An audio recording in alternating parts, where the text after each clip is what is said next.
there, and welcome to the Mass Business Podcast. My name is Matt Ward. I am your host. Today, we have a great guest for you, my good friend, Tom O'Hare from Get College Going.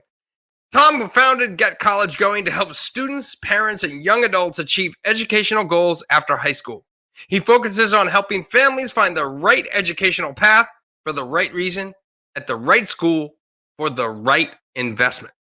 Tom's a parent of 4 and has held consulting and management roles in higher education, financial services, recruitment, and served as the director of enrollment at a private high school. He's a contributor and instructor with Pivotal College Years, an online college planning portal. He's worked throughout Greater Boston, Massachusetts, New England, and virtually across the United States. Please sit back, enjoy the conversation with my good friend, Tom O'Hare. Are you ready? Let's go. High five the world. I'm feeling all right. High five the world. Yeah. Welcome to the Mass Business Podcast, where small business owners, also known as risk takers, share their stories about the growth of their business and themselves. Our interviews and our content is focused on growing a small business and understanding networking and referrals. I say it all the time, and I'll say it again today. You never know where your next referral will come from.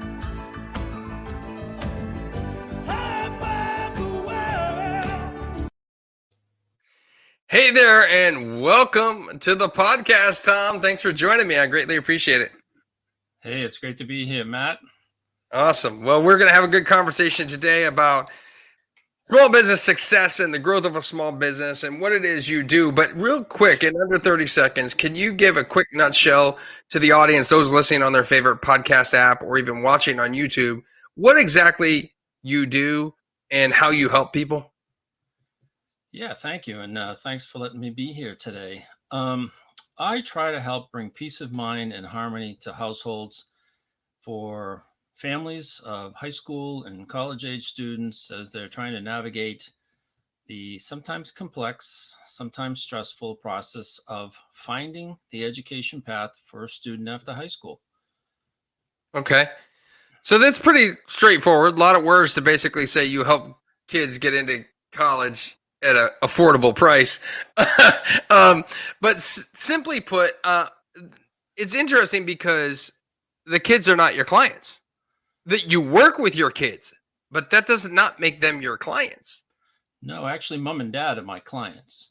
So I market to parents and provide a service to them as an advisor, and I am a counselor to their students, a coach. So you play a dual role, which is very interesting because most service-based business professionals are working with the person that buys their product or service. Isn't that interesting? Yeah. And I do work with parents at the same time. Sure. So how I hear all the time in the referral business that people tell me all the time that sales solves all problems. So how are you approaching the marketing and sales aspect of your business to the greater Massachusetts community that you serve? How are you reaching parents? Well, I'm trying to use a couple different tools, a couple different resources. I'm a big networker.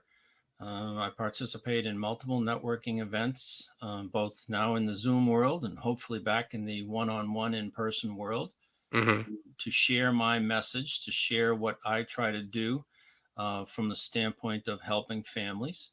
I try to be a consistent and frequent writer on my own blog, on other organizations' material and places to put things.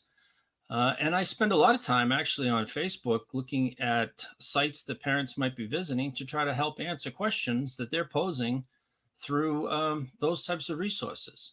Because information is power as far as I'm concerned, and sometimes information out there can be very wrong.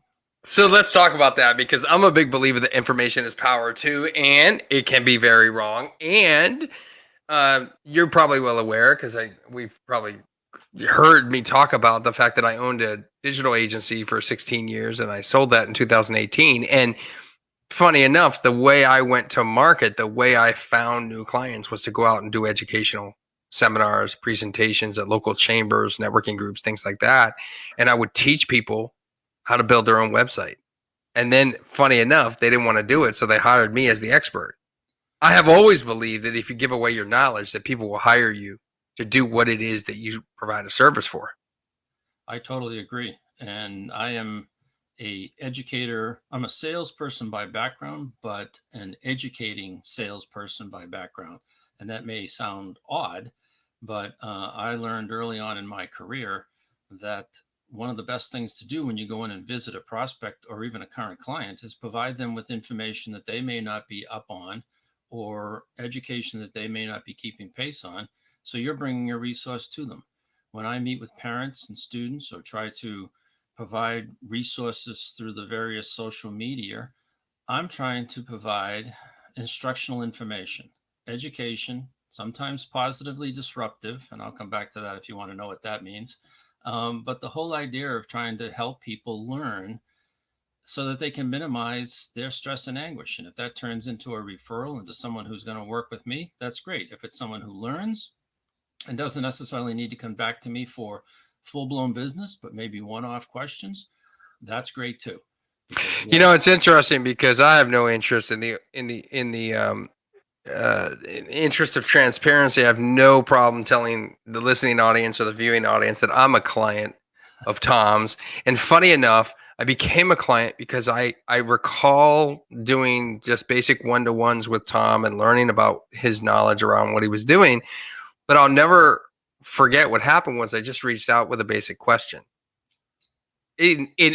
From Tom's perspective, the basic question could have been something that I was asking because I might have known somebody else, or I was just curious from a networking perspective or a business perspective so that I could possibly get him referrals.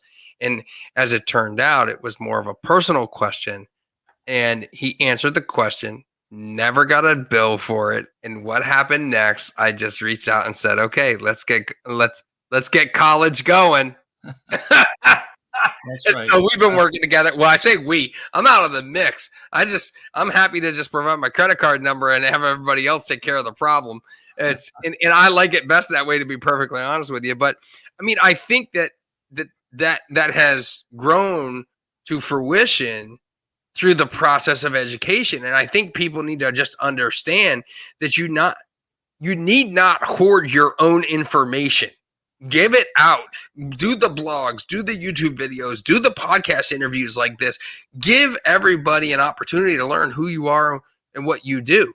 Now, there's so much out there, Tom. So the people who believe in this, the people who are thinking, oh, wait, this might actually work for me too. How do they manage it all? How do you juggle it all? That's the big question. Well, yeah, that's the big question. I think that the key is to be focused. Be focused in what you know, what you're good at, and who your partners are that can help with the fringe work. I have a colleague who uses the phrase, I stay in my lane. And I think it's a very good way of describing how you can be effective and ineffective. So I know my business. I proudly consider myself a subject matter expert. At least I remind myself when I get up in the morning. But I'm not in other areas. I'm not a financial planner. I'm not an investment person.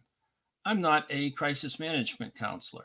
I'm not a social service counselor. Mm-hmm. So when I encounter individuals that need those services, I want to turn them on to someone. I want to be that guy that's going to be able to help refer them to someone else so that I'm staying in my lane and people will trust me for what I know and what I'm going to try to communicate. So interesting you say that, because I believe about an hour ago, maybe somebody that works for me was helping me with something, and I said, oh, we should do it this way. And she replied, okay, yeah, no, good point. I'll stay in my lane. So what she was doing a task that I would normally do. And by the way, I have the same discussion with her. This is Heather. I have the same discussion with Heather about the things that I shouldn't be doing that I've tasked her to do, yet I stick my fingers and nose in it, and I shouldn't do that. And on this podcast so far, the previous 8 podcasts, Tom, we've talked to people about delegating. We've talked to people and they haven't said the words stay in your lane type of thing, but that's exactly what this is, right? So what we've heard from numerous guests previous to you is that they struggle with the control aspect of giving things up in the business. How do you wrap your head around delegating things to other people, whether it's outsourcing and or getting help, and staying focused on what you should stay focused on without controlling what you've delegated? Well, I think just as much as a client or a prospect of ours has to be trusting us, we have to be trusting our partners. So it's defining and finding the individuals who have like interests, like approach, like business plans, like business conversations, and you work with those individuals. So if you're able to transfer or refer somebody to someone else, then you're not worried about them. The other is to work in partnership. I mean, one of my best styles of working with financial planners is to be the planner's resource with their client so that the client sees me as a resource to their expert, their trusted advisor. And at the point where it might be a time for me to become more involved, then the financial planner or someone else is going to say it's time for Tom to take over. Mm-hmm. And I think that's part of it, is understanding that you can't cure everything. You can control up to a certain point, and unless you're going to be spinning your wheels 24 hours a day, you've got to find that right balance. And And it I is hard. love It is hard. the statement I love to share with people is trust but verify. You have to trust, but then as you continue to verify that the work is being done the way that you'd like it done, then the trust grows. And what ultimately happens is you delegate more, you trust more, and you verify less. And Yeah. that's just the great way to doing it. So what is your biggest challenge in small business these days? Finding new customers, Mm, finding new customers as a fee service provider. Because in my business, a lot of what I provide is free. People can go mm, about doing things in the DIY world. As my young son reminds me, that hundreds and thousands of others have gone to college or gone to work or found their education path without needing someone like me. And that's true. So I work hard to find the unique person that needs a unique person like me. hmm. So, Right, because you don't need to work with 1,000 students a year. no, no. I No, mean, I'd you be need happy to, but I need to no, work. you wouldn't have the bandwidth for that, now would you? No, I need a team of individuals, and that's not my business model. Right. So, so trying to um, be that provider for the right person is the challenge, and getting people to understand that sometimes you need a trusted advisor, sometimes you need an advisor to be a good linchpin or a bridge between you and your kids, Hmm. or between you and your neighbors and friends that are stressing you out because they think that they're presenting their family, and you're feeling that you have messed up. I mean, as parents, we want the best for our kids, and we're Hmm. going to try to do the best. So sometimes going it alone can be difficult. So Hmm. I try to present And myself so do you feel like, I mean, are you so when you say you're trying to fill the pipeline, so to speak, you're trying to get sales, I mean, that's what I would imagine that's what 95% of all small business owners tend to want to answer when they're being authentic about the challenges in business, right? yeah, Um, we tend to answer something else when we don't want to be honest about the fact that we struggle with sales, right, as a whole. But I mean, if we fill the top of the pipeline, so to speak, the top of the funnel with more and more people that know who we are, then at the end of the day, out of the bottom of the funnel comes more qualified prospects for conversations, right? And so the goal is to get more conversations. And yeah, yeah. to Well do put. that, Well, it sounds like you do networking. I do networking. I try to, belong to and participate in conversations to share my message. And, some of it is also having patience. I mean, I can try to fill my pipeline with a lot of people that might need my services, but they don't necessarily need my services. And that sounds strange, but, there's a certain threshold of individuals who need the kind of counseling and advising that I'm doing. But I'm trying to get that message out and do it the right way. Hmm. So the idea of filling the pipeline is a matter of starting conversations. If I can And have that's so interesting you say that, because this isn't sales, it's sales activities, right? And so conversations are sales activities, yeah, and they lead to sales. And so what I tell people all the time is you've got to have more sales conversations. Now, if that starts with a networking conversation, so be it. That's how you get sales conversations. That's how you get introduced.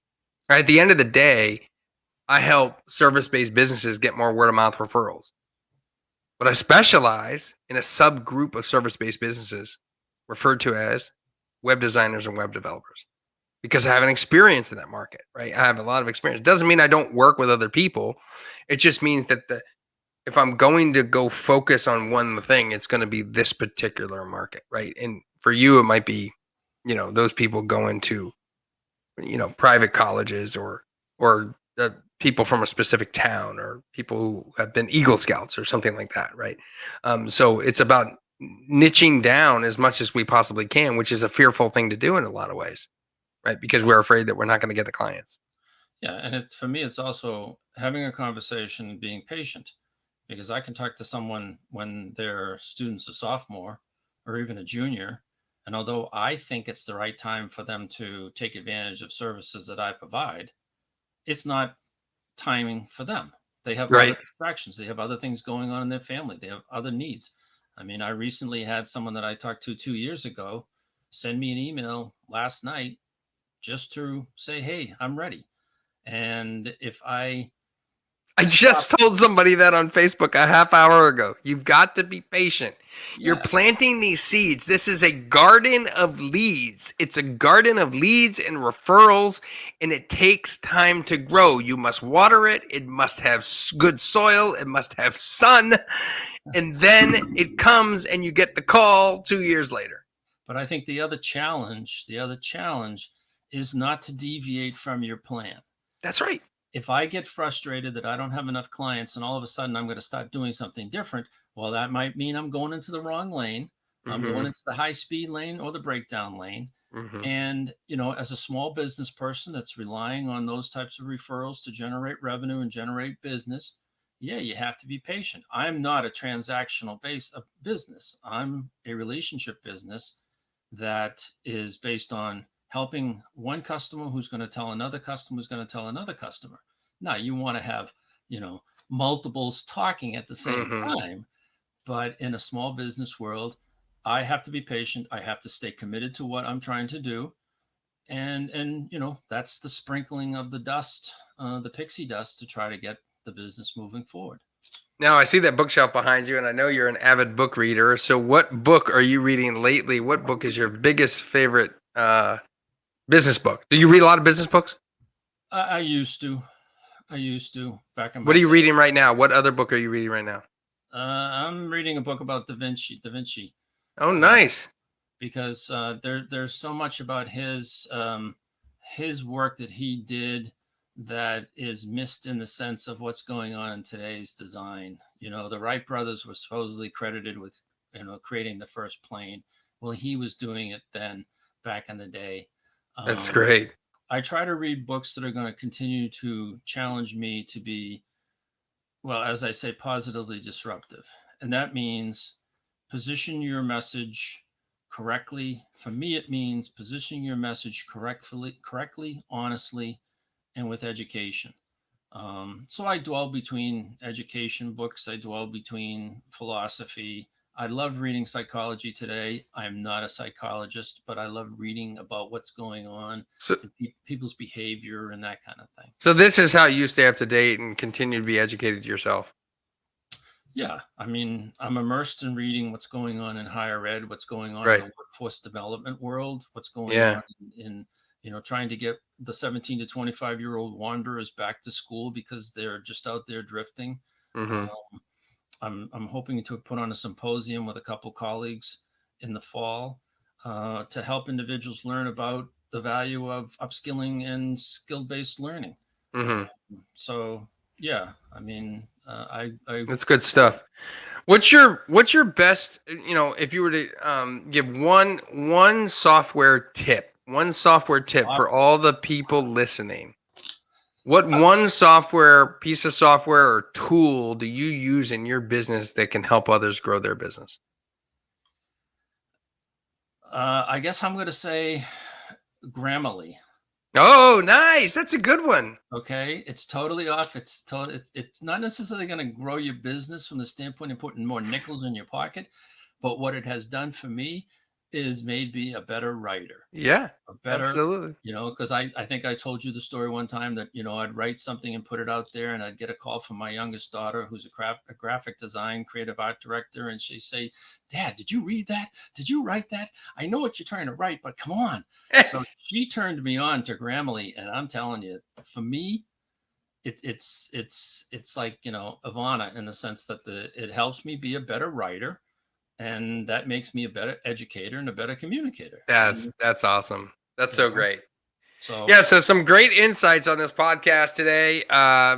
Fantastic stuff. Everything from Grammarly to staying in your lane. I love that. Staying in your lane and educating yourself and reading, both business books and non-business books and things like that. That's always helpful. And Matt, in all fairness, if in case he's listening, that's Charlie Melia. Yeah. From Connect Pay. He's the one that's all about staying in your lane. So there you go. Staying in your lane. There you go. Gotta give him credit. Yeah, well, maybe we'll have Charlie Melia on. He can't. He's not a business owner. He's an employee. He doesn't qualify. But if you're a business owner and you have a mailing address in Massachusetts, you qualify to be on the podcast. So make sure you reach out to us. Pop something in the comments on Facebook or here on YouTube. And make sure you share what tools and tips that you use in your business in the comments. And we also want to hear what kind of books you're reading these days. Make sure you post that in the comments too. Tom, if people want to reach out to you and learn more about you and network with you and do one-to-ones on Zoom and find out about Get College Going, how do they reach you? Where can they find you? They can find me. They can text me or call me at 617-240-7350, or they can drop me a note at tom@getcollegegoing.com. And if you want to read about my blog, hit me up at getcollegegoing.com, my website. There you go. Tom O'Hare, ladies and gentlemen, from Get College Going. Thanks for being on podcast episode number 9, Tom. I greatly appreciate it. And everybody out there, we'd love to have you on the podcast if you qualify. Make sure that you apply. Until tomorrow's episode, don't forget to live happy, smile a lot, and high five everyone around you. Take care. You, Matt. I appreciate it.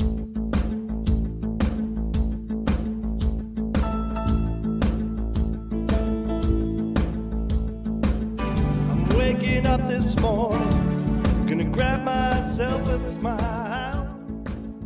Thank you for listening to the Mass Business Podcast, where we focus on growing a small business and understanding networking and referrals. Don't forget to like on your favorite platform and share out this podcast. This show has been produced by Heather Grant, music by Celtic Kelly, all rights reserved. I'm your host, professional speaker, author, and word-of-mouth referral consultant, Matt Ward.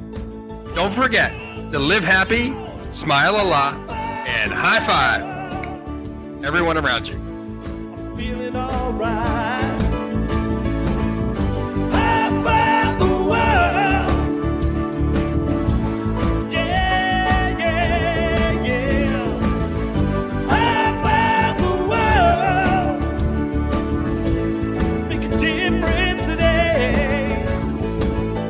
High five the world. What a thing to say. Do you feel what I'm telling you? There's really nothing to it. It's just an attitude. Raise one in the air to put you in the mood.